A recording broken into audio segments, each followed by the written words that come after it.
Sebagaimana rekan-rekan pers sudah mendengar ya, bahwa di situ dibacakan dakwaan.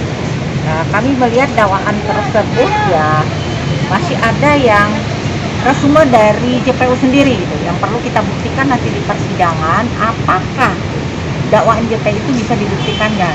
Karena kalau menurut itu sih resume dia sendiri gitu. Jadi seperti asumsi-asumsi saja yang baru kita lihat di situ gitu. Makanya kita akan coba di persidangan nanti apakah asumsi-asumsi tersebut bisa dibuktikan oleh JPU tersebut.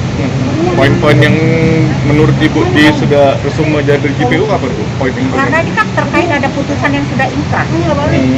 Jadi masing-masing. ya, jadi kalau menurut apa yang sudah inkrah itu kan pelakunya kan udah jelas siapa aja gitu loh. Dalam pengadaan lahan kuburan itu gitu loh.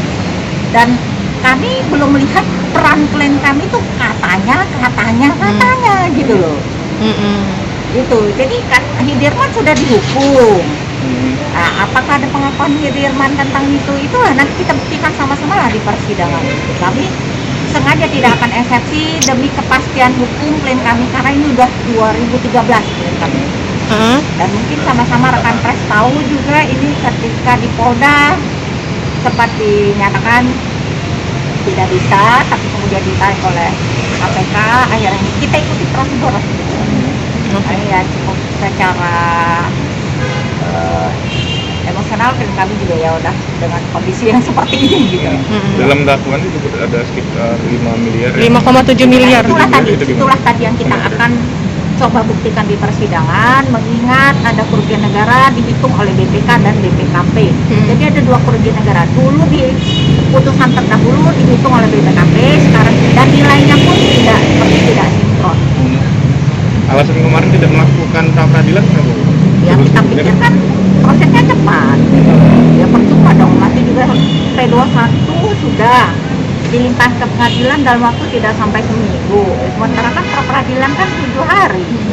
Dan kita masukin juga belum tentu langsung diputus. Sia-sia aja. Siap. Mungkin satu-satunya kami sebagai, karena kami tidak ikut dalam politik ya.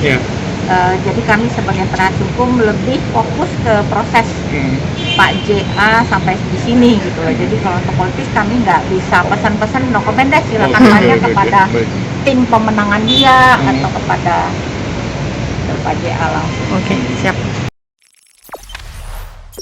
Jangan lupa subscribe, share, komen, dan like ya.